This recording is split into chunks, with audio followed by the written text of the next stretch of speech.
The sun blazed high above the open countryside, its golden rays dancing over fields that stretched endlessly toward the horizon. Cassandra Whitmore, daughter of one of the city's most ruthless real estate moguls, sat fuming inside her sleek black Mercedes.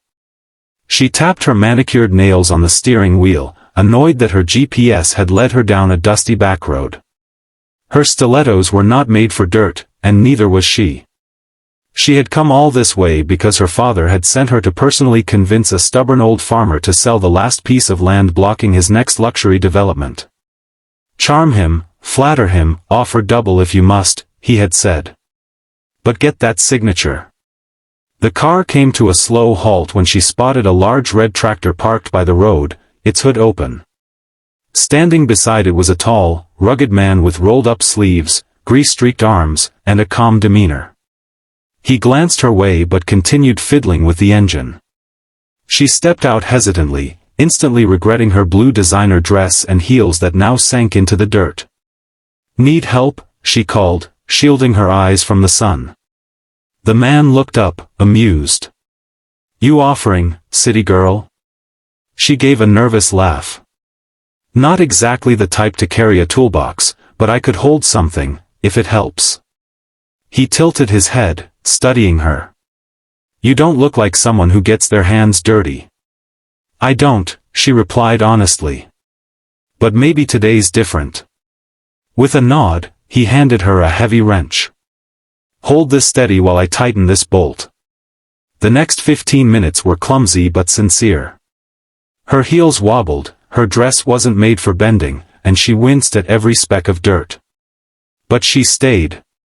The man, who introduced himself simply as Jack, was patient, kind, and surprisingly soft-spoken. He didn't seem impressed by her car or her name. When the tractor finally rumbled to life, she clapped like a child. "You did it." "We did it," he corrected with a smile. She brushed dirt from her dress and smiled back, her eyes lingering on the open fields behind him.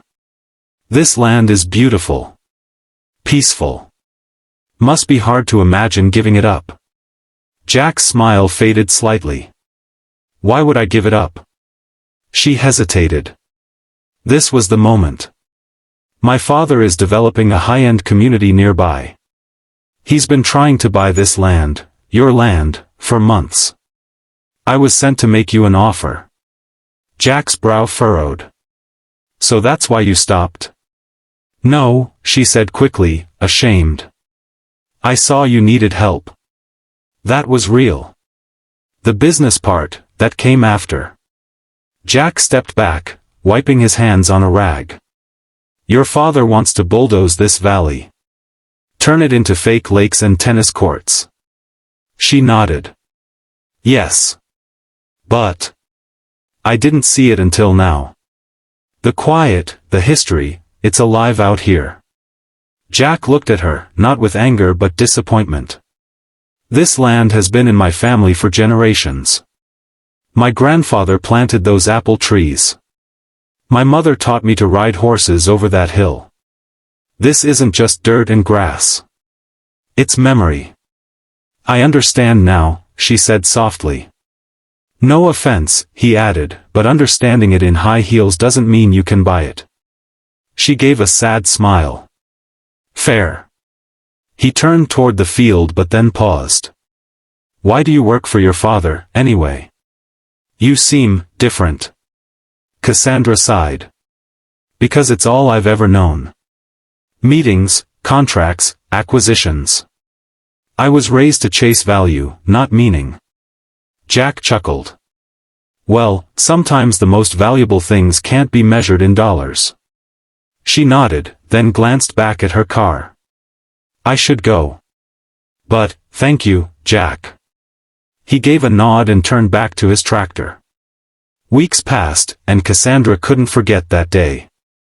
The dirt on her dress, the smell of the earth, Jack's quiet conviction, it all haunted her in the best way. She returned to the city, handed her father the unsigned contract, and said, "He's not selling. And I'm not pushing him anymore."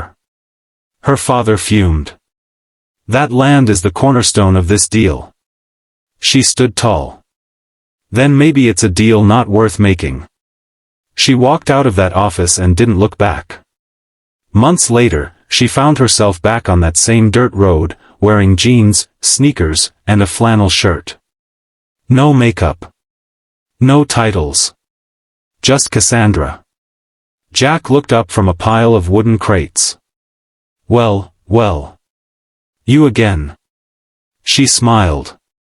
I figured you could use a hand at the farmer's market. He handed her a crate of apples. You sure? No contracts this time? She laughed. Just kindness. As the sun set behind the hills, Cassandra finally understood what it meant to own something truly priceless, not land, not buildings, but purpose, honesty, and the kind of peace that couldn't be bought. And though her father never got the land, Cassandra found something far more valuable in the fields of a man who reminded her that real wealth grows from the heart.